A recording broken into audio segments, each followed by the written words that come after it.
It begins with something very small, not a cough, not a fever, not a boil rising from your skin, although all of these will come later. No, it begins as a feeling, a vague wrongness.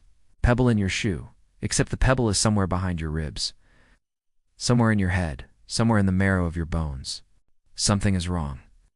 And yet when you tell your brother, your sister, your neighbor's goat, they all look at you and say, "You look fine to me. You are not fine." You go about your day as people have always done. You stoke the morning fire with tired hands. You haul water from the well. You chew a piece of bread so tough it could crack your last molar, but you chew anyway, because what else is there to do? You try to convince yourself it is nothing, that this prickling weakness in your arms, this fog around your thoughts, will drift away with the smoke in the air. It does not. And so, sometime in the mid-morning, when the sun has begun to warm the clay walls of your home, you stop pretending. You sit down on a worn bench, or perhaps on the earth itself, and you sigh in a way that all your ancestors would recognize. The sigh of someone who knows they are about to lose a few days, a week, maybe more, to the long, slow drip of sickness. She tells you to chew willow bark, or maybe fennel root. Or perhaps she smears goose fat on your chest while chanting softly under her breath. You do not protest. Protest takes strength, and strength is already leaving you. There are no doctors to call. The fire flickers low. The air is cool and close. Your stomach twists. There is no pill you can take, no thermometer to tuck beneath your tongue, no cough syrup that tastes faintly of artificial cherries. There is only your body and the knowledge that you are at its mercy. Your neighbor's grandmother comes by to check on you, clicking her tongue against her teeth as she inspects your pale face. By nightfall, you are laid out on your pallet, staring up at the thatched roof where small spiders spin their endless loops. And in the darkness, as the fever rises slowly through your bones, you begin to understand what your ancestors knew too well. Sickness is a journey, and you, whether you wish it or not, have already begun to walk its winding road. When morning comes, you are no better. You are worse. The simple act of sitting up is too much for you now. The world tilts sideways when you try, and your vision sparkles with tiny stars that no astronomer has ever named. So you remain where you are, body heavy as river stones, head full of wool. The bowl comes next. It is placed beside you perhaps by your mother, perhaps by your spouse, perhaps by that same neighbor's grandmother who has taken it upon herself to keep you alive. The bowl is for broth at first, thin, steaming broth made from bones and wild herbs, tasting faintly of earth and hope. You sip it slowly, burning your tongue. But soon the bowl is there not for feeding you, but for catching the things your stomach cannot bear to keep. And so the day passes. Sip, sweat, retch, sleep. Someone's child is crying because they have dropped their only toy in the mud. Life continues, as it always does, without waiting for you to rejoin it. You hear the village going on without you. Someone is sharpening a scythe. Someone is arguing over the price of fish. And in truth, even smaller to the radius of your aching body in the chipped clay bowl beside your bed. Your world, meanwhile, has shrunk to the size of this single room. You dream of your own funeral, and you watch the procession from the sidelines, as though it were a play you have already seen. You laugh in your sleep, or maybe you cry. You cannot tell the difference anymore. You dream strange things when you sleep. You dream of rivers running uphill, of crows wearing crowns, of marketplaces lit by moons instead of suns. No ancient scroll with the cure written in faded ink. The fever breaks and returns. You try to remember what it felt like to walk without wobbling, to laugh without coughing, to think without fog, and breaks again. And in those brief trembling moments when you are neither burning nor freezing, you try to remember who you were before the illness began. But that person feels distant now. You live in the kingdom of sickness.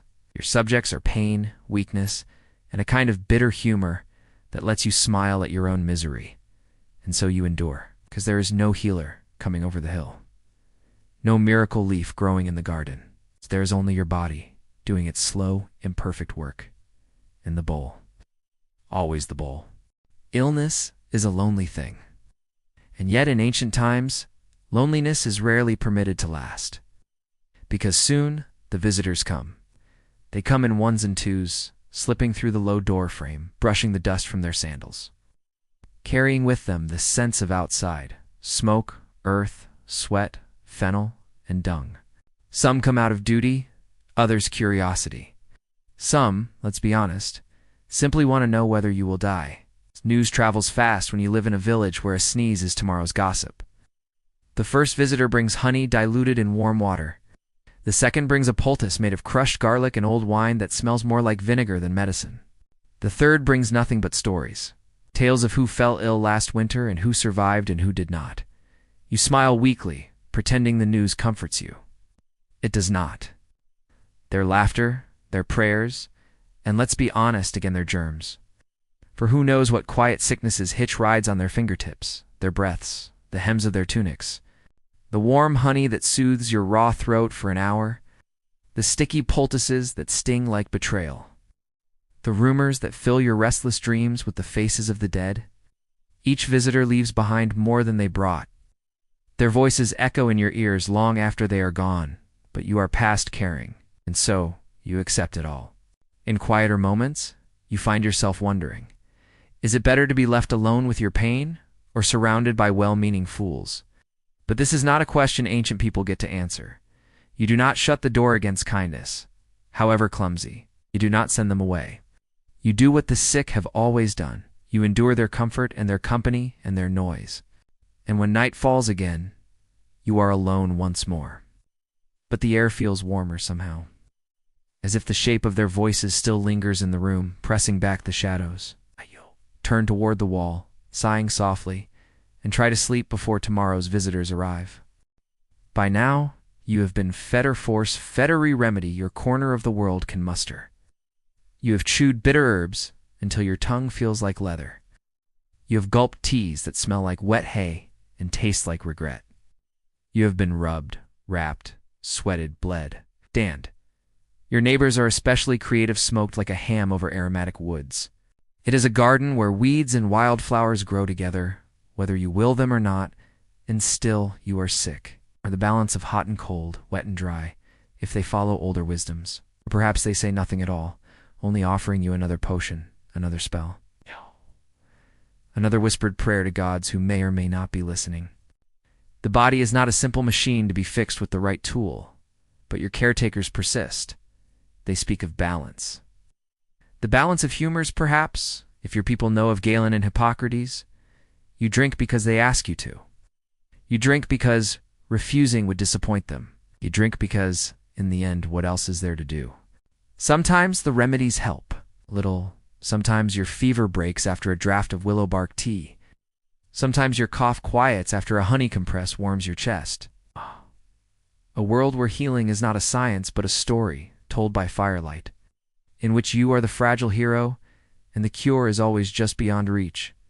Sometimes you sleep for a whole night without waking, and in the morning your limbs feel almost your own again. But just as often, the remedies fail. The herbs, the oils, the chants, they fall like pebbles into a deep, dark well, barely making a splash. And so, you drift in a twilight world where medicine and magic are the same thing. And perhaps this is enough.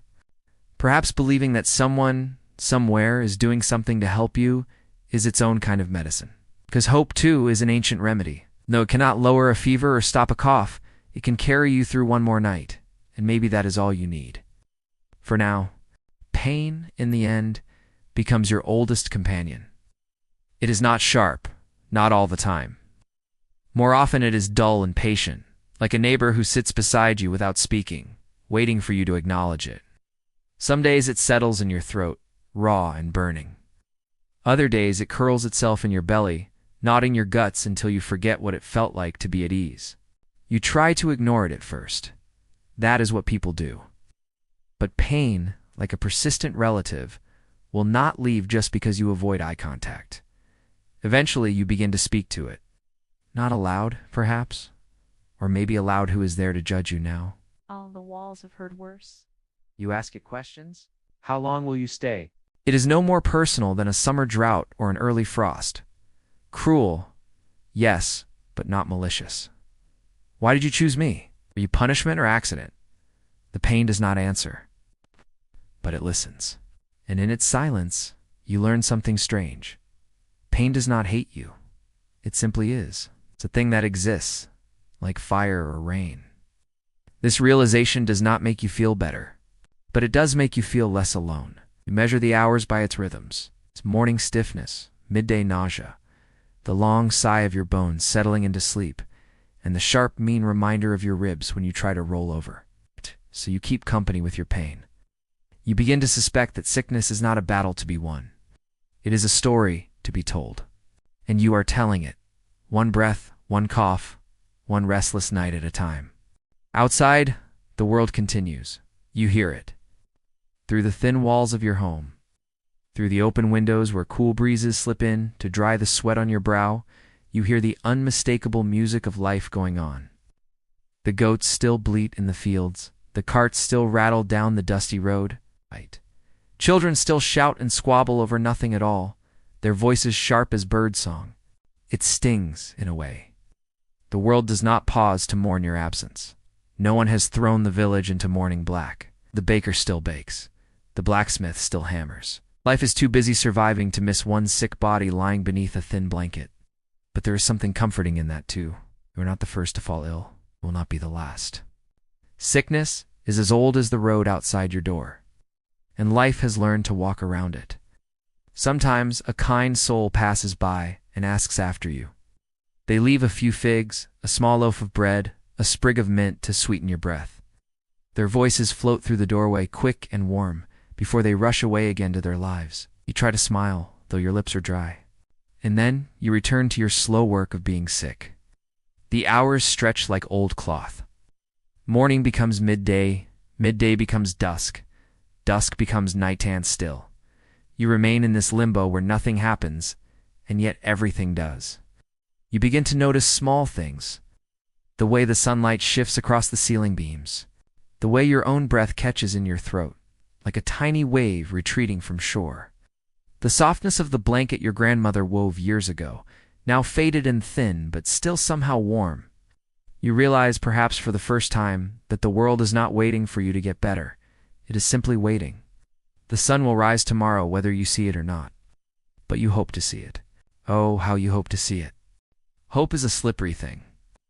In the morning, it feels close enough to touch. You wake, and for a fleeting moment before your body reminds you otherwise, you think, maybe this is the day I will rise. You swing your feet toward the floor, and the world spins like a poorly balanced wheel as you lie back down.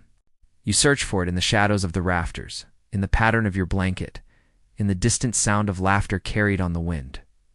It is hard to find, but still you search. But still, you hold on. In the afternoon, hope is thinner. It hides beneath the sweat on your brow, beneath the ragged rhythm of your cough. By nightfall, hope has curled itself into a tight ball, deep in your chest where even your breath struggles to reach. You lie there in the dark, negotiating with yourself. If I am better tomorrow, I will give thanks. If I survive this night, I will never complain again. If I can just stop coughing long enough to sleep. ... These are the bargains of the sick. Ancient, universal, futile, and necessary. Sometimes they work, but hope is the spark that keeps you reaching for the tools in the first place. Sometimes they don't, but still you make them.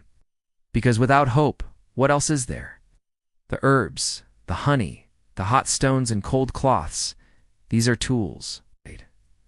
And so, you light that fragile flame again and again and again, until one day you realize quietly, without fanfare, that you have made it through another night. One morning, you wake to find the fever gone, not entirely. It lingers at the edges, like a guest who doesn't know when to leave, but it no longer rules you. You sit up cautiously, half expecting the world to tilt and spin, but it does not. Your head is heavy, but clear enough to think a full thought. Your stomach growls, faint and timid, but unmistakably hungry. The ache in your limbs shifts from sharp to dull, from dull to distant. Your steps are small at first, across the room, and to the door. Then, on trembling legs, a few steps beyond. You eat. Bread, bland and dry. Broth, warm and thin. Though the flavors are dull, they taste like a banquet. The neighbor's child, sticky-faced and loud, asks you if you brought back any ghosts from the other side. You laugh, though it hurts your ribs to do so. Carry the quiet nights, the whispered prayers, the taste of bitter herbs on your tongue. The world is the same, but you are not. Your body is still weak, but it remembers what it means to heal. And the world meets you with its usual indifference. Chickens peck at the ground as if you had never been gone. And yet some part of you has changed. You carry the memory of sickness with you, tucked somewhere behind your ribs. Later, when your neighbor falls ill, you will find yourself by their bedside, holding the same chipped bowl, offering the same clumsy comfort. And you will know how much it matters, not because you have the cure, but because you have been there. You remember what it is to be fragile. And in remembering, you become human again. Recovery, unlike illness, does not arrive all at once. It comes in quiet fragments. A morning without dizziness, a meal kept down without complaint. The first time your legs carry you to the market square, where the air smells like smoke and sweat and something roasting over an open flame. As if while you were sick, life turned down its volume, and now someone has wrenched it back up again. The world feels sharper now, each color too bright, each sound too loud. Your friends greet you as if nothing has changed. "Oh, you're up," they say. "Feeling better then?" As I said, just a touch of bad air. I told you it'd pass. Life, you realize, has no interest in your private suffering. It simply resumes, waiting for you to catch up. You notice the cat curled beneath the baker's cart, the crack in the old stone wall, the way the wind stirs the dust along the road. Small things you never noticed when you were well. They smile and clap your shoulder and hand you a loaf of yesterday's bread, but you are not the same. You eat simple things. Bread, cheese, fruit, soft enough to chew without effort. And when the hunger finally returns in full force, it feels like life itself opening its arms again. You walk more slowly now. You pause to feel the sunlight on your face, because sickness changes the way you see the ordinary. Your appetite returns last cautiously, like a stray dog who isn't sure it can trust you yet. You laugh sometimes, for no reason at all. You are not yet whole, but you are enough. And in this messy, fragile, beautiful body of yours, you will live, at least until the next illness finds you. But that is a story for another season. Long after the cough fades and the aches retreat, you carry sickness with you. Not in your flesh, but in your memory. You remember the helplessness most of all.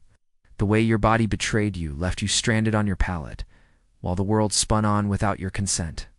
You remember the kindnesses, to the warm broth, the cool cloth on your brow, the voices that came through your door carrying both gossip and comfort. And you remember, perhaps most sharply, how small you felt beneath the sky. Because sickness reminds you that you are dust and breath, a flickering candle in a cold room. But it also reminds you that you are more than that. You are the patient who survives, the neighbor who visits, the hand that holds another through the night. You are part of a long, stumbling human story, where no one gets out unscathed. But somehow, together, we carry on. So when the next fever comes on, you will meet it differently. You will not fear it less, but you will fear it more honestly. You will know that the journey through sickness is slow and ugly and ridiculous at times, but it is also survivable. And you will laugh, softly, as you chew your bitter herbs, sip your foul-smelling teas, and reach for the bowl beside your bed, because you've done this before. And God's willing, you will do it again, and again, and again, until your small, stubborn story finally ends. But not today. Today you rise, you stretch your stiff limbs, you greet the morning with a voice still rough but alive. That, for now, is enough.